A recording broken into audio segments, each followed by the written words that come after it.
Mantan Gubernur Jawa Barat Ridwan Kamil mengaku tidak tahu menahu soal korupsi di Bank BJB.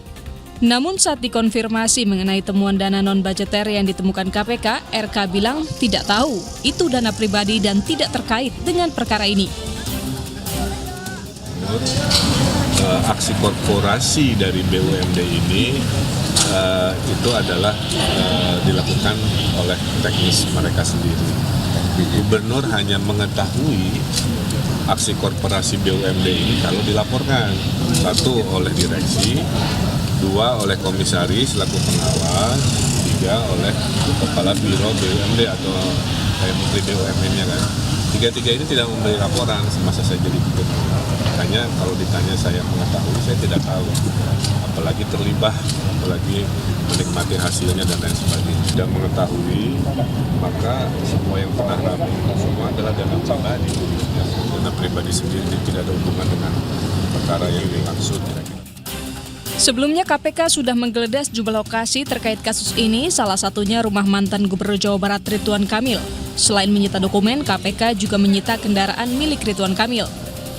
Dalam kasus ini, KPK telah menetapkan 5 tersangka, termasuk mantan Dirut BJB Yudi Renaldi dan Divisi Korsek BJB Widi Hartono.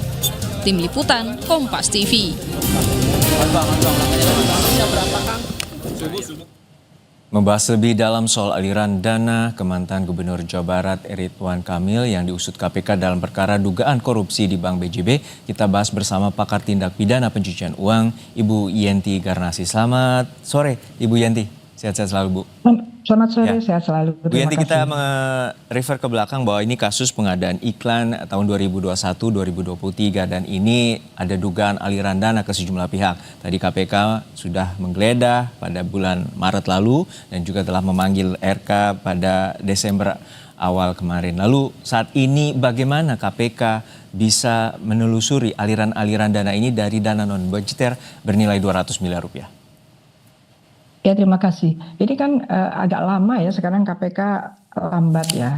Padahal korupsi itu kan harusnya cepat. Cepat itu bukan berarti nggak hati-hati gitu ya. Karena memang amanahnya adalah kasus-kasus korupsi itu didahulukan dengan kasus lain dan cepat. Apalagi kalau kerugiannya itu adalah kerugian negara. Dalam hal ini juga berkaitan dengan kemungkinan yang akan ditelusuri, itu berarti KPK sudah berbicara TPPU. Karena kalau KPK hanya berbicara tentang korupsi, itu tidak menelusuri seperti itu ya. Jadi biasanya kalau KPK hanya korupsi itu adalah walaupun dia mencari tapi meminta keterangan dari tersangka atau terdakwa dan tentang harta kekayaannya dan harta kekayaan keluarganya. Itu korupsi dulu ketika belum mempunyai undang-undang pencucian uang. Tapi setelah tahun 2002, setelah kita punya undang-undang pencucian uang, strategi itu nggak usah dipakai lagi. Artinya langsung digunakan kalau memang KPK punya bukti awal bahwa ada bukti-bukti aliran dana dari hasil korupsi kemana-mana, harusnya KPK langsung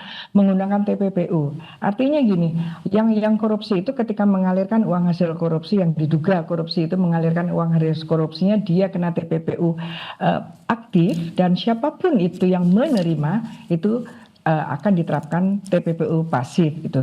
Jadi KPK harusnya tegas bahwa KPK sedang mendalami juga korupsi dan TPPU-nya gitu. Kenapa ya KPK tidak seperti itu, tidak seperti Kejaksaan Agung, karena nonsens sekali gitu ketika akan memeriksa. Nah, untuk saat ini ke istrinya. Jadi TPPU pasifnya itu memang untuk orang-orang terdekat. Karena bagaimanapun juga secara moral siapapun, maupun itu istri atau suami seseorang yang jadi tersangka atau terdakwa, tidak boleh menikmati hasil kejahatan. Ketika kita masuk